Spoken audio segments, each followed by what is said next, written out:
नमस्कार, आप देख रहे हैं यस24 न्यूज़ और मैं हूं कौशल अली। अभी जो हकाम गांव में एक अभी जनसभा हुई राष्ट्रीय सब जनशक्ति पार्टी की, उसके राष्ट्रीय अध्यक्ष और राष्ट्रीय सचिव भी यहाँ हैं। आज सिवान की इनकी कमेटी भी गठित हुई है, जिसमें आपका नाम क्या हुआ? मोहम्मद उमर फारूक साहब को यहाँ का जिला अध्यक्ष नियुक्त किया गया है। सबसे पहले तो मैं इनको मुबारकबाद देता हूँ, बधाई देता हूँ कि सिवान में एक नई शुरुआत इन लोगों ने किया और मैं चाहूँगा कि ये बताएं कि पार्टी किस तरीके से सिवान में काम करेगी, क्योंकि सिवान पहले से ही राजद का गढ़ माना जाता है। अभी इस पर बीजेपी का कब्जा है और यहाँ के लोक संसदीय क्षेत्र पे जो है कि जेडीयू का कब्जा है। इसमें अपना ये लोग जगह किस तरह बनाएंगे, ज़रा ये बताएं सिवान की जनता को कि आप किस तरह से अगला जो चुनाव होने वाला है उसमें आपकी पार्टी सर्वाइव करेगी। क्या आप लोगों ने सोचा है?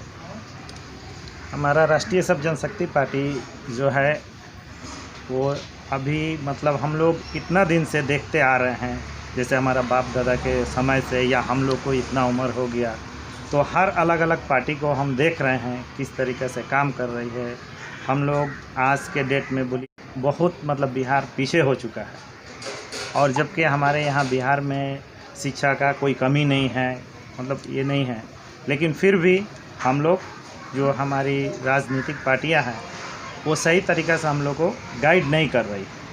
इसके वजह से हम लोग अब चाह रहे हैं कि कुछ नया करें, तो इसीलिए हम लोग चाह रहे हैं कि यहाँ नया फाउंडेशन डालें। नया जब फाउंडेशन डालेंगे तो नया हम लोग कुछ कर पाएंगे। तो सिवान के लिए क्या नया दीजिएगा ताकि लोगों का अट्रैक्शन आपकी पार्टी की तरफ बढ़े? सिवान के लिए हम लोग नया यही करना चाह रहे हैं कि जो भी जैसे यहाँ के फैक्ट्री देखिए आज के डेट में सारी बंद पड़ी हुई है, जो सूता फैक्ट्री है, मिल हो गया, ये सब बंद पड़ा हुआ है। अगर हमारी पार्टी का मतलब ये हो रहा है तो हम लोग उस सब चीज़ को चालू करने के लिए हम लोग ये मांग करेंगे। सिवान में जो सबसे बड़ी समस्या आती है ट्रैफिक जाम की, इस पर आपकी पार्टी क्या कर रही है? इसके लिए हमारी पार्टी जब हम लोग सत्ता में आएंगे और हम लोग अभी मतलब ये कर रहे हैं, क्लिक कर देना है तो बताइए अपना। हाँ, तो जो हम लोग को मतलब सिवान में जाम लग रहा है उसके लिए हमारी पार्टी का मतलब एक प्लान ये हुआ है कि हम लोग फ्लाईओवर के लिए, बाईपास के लिए, ये जब हमारी सरकार ये हो रही है तो हम ये सारे चीज़ पे काम करेंगे। तो इसके लेकर के जो भी जितना भी ट्रैफिक हो रही है सिवान टाउन के अंदर, तो ये इसका समस्या हल होगा। सिवान की राजनीति आपको पता है ना कि पूरे बिहार का राजनीति तय करता है, इसलिए कि हम लोग जिस जगह से आते हैं यहाँ राजनीति करना अपने आप में ही एक बड़ा चुनौती होता है, क्योंकि ये राजेंद्र बाबू की धरती है, मौलाना मजरुल हक साहब की धरती है। लेकिन राजनीतिक पृष्ठभूमि में देखा जाए तो शहाबुद्दीन साहब का नाम जो है कि कहीं ना कहीं विपक्ष भी लेता है पक्ष को हराने के लिए और पक्ष लेता है विपक्ष को हराने के लिए। तो इस संदर्भ में अगर आप अपने आप को कहाँ मतलब टिका पाते हैं सिवान के लिए, क्योंकि बड़ी चुनौती होती है? तो अभी हम लोग को यही एक मुद्दा है जो है हमारा पार्टी को अगर सिवान में या बिहार में ख़ास करके सिवान के लिए तो यह विकास का है।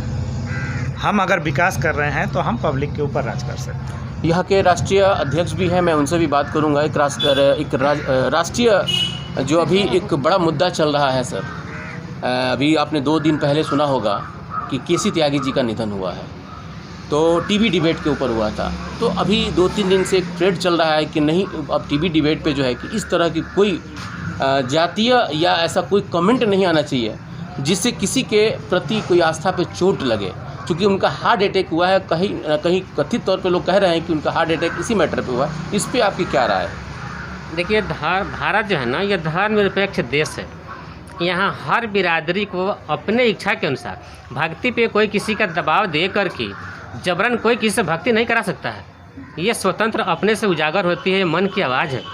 जिस इंसान का जहाँ मन जिस भक्ति पूजा में लगता है बेशक उसको करने देना चाहिए, क्योंकि उसकी अपनी निष्ठा है।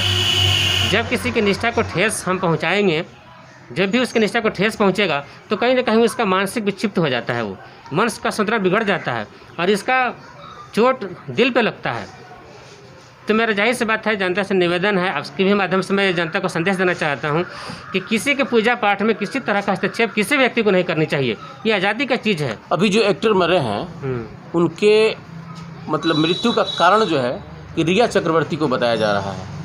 आज जो कल का डिबेट हुआ है उस डिबेट में संबित पात्रा को जो सवाल रहा है जो इस तरीके से उन्होंने एक जवाब मतलब सवाल किया है कैसी त्यागी के प्रति, और कहा जा रहा है कि उनसे उनका हार्ट अटैक हो गया। जब रिया चक्रवर्ती जिम्मेवार हो सकती है तो क्या संबित पात्रा इसके लिए जिम्मेवार नहीं है? इसमें आपका क्या सोच हो सकता है, इसमें क्या कहना है आपका? देखिए, अभी ये जांच हो रही है, ये जांच का विषय है।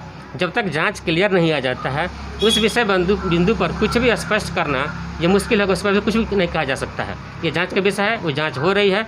जैसे ही हमको अपने पुलिस प्रशासन पर पूरा विश्वास है, जांच आएगा, सब दूध का दूध और पानी का पानी क्लियर हो जाएगा। पार्टी का अगला इस चुनाव के बाद क्या रणनीति है? क्या बंगाल में भी चुनाव लड़ेगी पार्टी आपकी? हाँ, बंगाल में चुनाव लड़ेगी। बंगाल में चुनाव लड़ेगी। ये थे इसके राष्ट्रीय अध्यक्ष, और जिस तरह से पार्टी का धारदार तरीके से इन लोगों ने अपने जवाब को दिया पार्टी के लिए, उम्मीद है कि ये पार्टी जो है कि एक अच्छी और एक नई उम्मीद बिहार के लिए दे सके। इसकी मैं शुभकामनाएं देता हूँ।